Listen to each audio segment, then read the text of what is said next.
బెంగళూరు నగరంలో ITC royal గార్డెనియాలో hitech వ్యభిచారం చేస్తూ నటి యమున బెంగళూరు సీసీబీ పోలీసులకు దొరికిపోయింది. యమున ఒక సాఫ్ట్వేర్ సంస్థ యజమాని వేణుగోపాల్, మరో దళారిని సీసీబీ పోలీసులు అరెస్ట్ చేయడం జరిగింది. హోటల్లో వ్యభిచారం జరుగుతోందన్న విశ్వసనీయ సమాచారం ఆధారంగా సీసీబీ పోలీసుల అధికారి కృష్ణరాజు, సహాయక పోలీస్ కమిషనర్ అలోక్ కుమార్ నేతృత్వంలోని పోలీస్ బృందం గురువారం రాత్రి 9:45 సదర్ హోటల్కు వెళ్లారు. నేరుగా 4వ అంతస్తులో ఉన్న నటిని, విటుణ్ణి అదుపులోకి తీసుకున్నారు. మరో గదిలో కూర్చొని ఉన్న దళారిని అరెస్ట్ చేశారు. ఈ రాకెట్ వెనుక ఎవరెవరు ఉన్నారో గుర్తించేందుకు సీసీబీ పోలీసులు విచారణ కొనసాగిస్తున్నారు. విచారణ పూర్తయితే మరికొందరి పేర్లు వెలుగు చూస్తాయని సీసీబీ పోలీసులు భావిస్తున్నారు. ఇది జనవరి 21, 2011 ఒక న్యూస్ వెబ్సైట్లో వచ్చిన ఆర్టికల్. ఆ తర్వాత సినిమాలు, టెలిసీరియల్స్ ద్వారా తెలుగు ప్రేక్షకులకు బాగా పరిచయమైన నటి యమున. మౌన పోరాటం మూవీ తర్వాత అప్పట్లో యమున స్టార్ హీరోయిన్ గా వెలిగింది.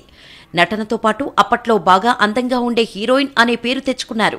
సినిమా హీరోయిన్ గా, టీవీ నటిగా ప్రేక్షకుల మధ్యలో చెరగని ముద్ర వేసింది. ఫ్యామిలీ హీరోయిన్ గా పేరు తెచ్చుకుంది. అయితే నటి యమున వ్యభిచారం చేస్తూ పట్టుబడింది అని మీడియాలో బాగా ప్రచారం జరగటంతో ఆమె కెరీర్ మీద దెబ్బపడింది. తాను ఉన్న పరిస్థితుల్లో మీడియా ముందుకొస్తే వారు సూటిపోటి మాటలతో తనను మరింత ఇబ్బంది పెడతారనే ఉద్దేశంతో మీడియాకు దూరంగానే ఉంటూ వచ్చారు. అయితే మౌనంగా ఉండటం వల్ల జనం ఎప్పటికీ తమను తప్పుడు మనిషిగానే చూస్తారని భావించిన ఆమె ఓ ఇంటర్వ్యూలో తన అంతరంగాన్ని ఆవిష్కరించారు.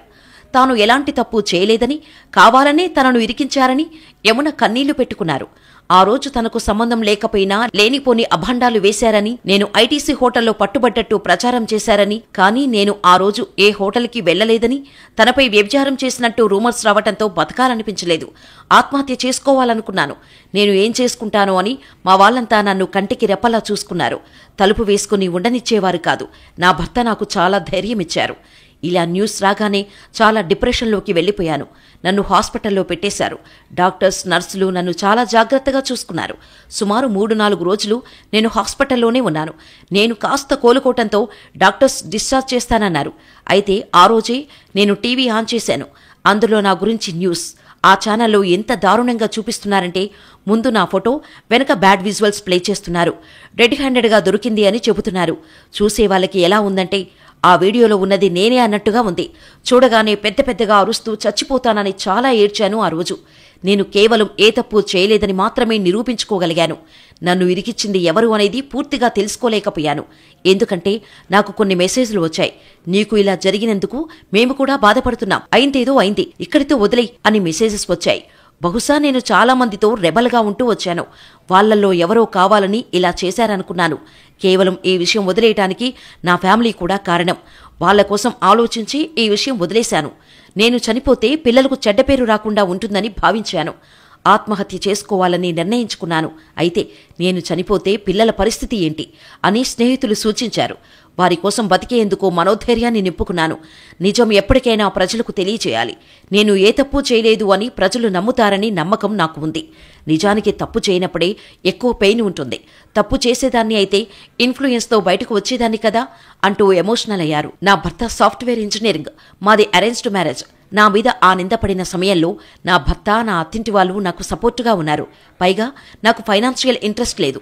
డబ్బు కోసం చేయాల్సిన అవసరం లేదు. తప్పు చేసుంటే ప్రూవ్ అయ్యేది. తప్పు చేయలేదు కాబట్టి ప్రూవ్ కాలేదు. సీసీబీ ఆఫీస్కి వెళ్లాను. నేను ఏ హోటల్కు వెళ్లలేదని నిరూపించుకున్నాను. నా పోరాటంలో గెలిచాను కాబట్టి ఈ రోజు నేను ఇలా మాట్లాడగలుగుతున్నాను అన్నారు యమున. అయితే ఈమె అసలు పేరు ప్రేమ. దర్శకుడు కె. బాలచందర్ ఈమె పేరును యమునగా మార్చాడు. యమున కన్నడ సినిమా మోడద మరియల్లెలో శివరాజ్ కుమార్ సరసన తొలిసారిగా నటించింది.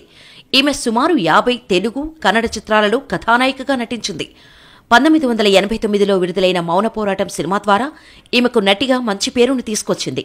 అయితే ఈ సినిమా మీడియాలో బాగా ప్రాచుర్యం పొందిన సబితా బదేయి వాస్తవగాథ ఆధారంగా నిర్మించబడింది. ఈ సినిమాలో ఈమె ఒక ప్రభుత్వోద్యోగి చేత మోసగించబడి వైవాహిక హక్కుల కోసం, తన అక్రమ సంతానానికి సరైన గుర్తింపు కోసం పోరాడే యువతి గౌరీ పాత్రను పోషించింది.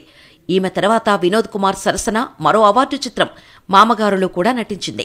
తర్వాత పుట్టింటి పట్టుచీర, ఎర్రమందారం వంటి చిత్రాలలో చెప్పుకోదగ్గ పాత్రలను ధరించింది. కన్నడ సినిమాలలో శివరాజ్ కుమార్, రవిచంద్రన్ల సరసన నటించింది. ఈమె వివాహం తర్వాత కొంతకాలం సినిమాలలో నటించడం మానివేసింది. కొంత విరామం తర్వాత టీవీ సీరియల్స్ లో నటించడం ప్రారంభించింది.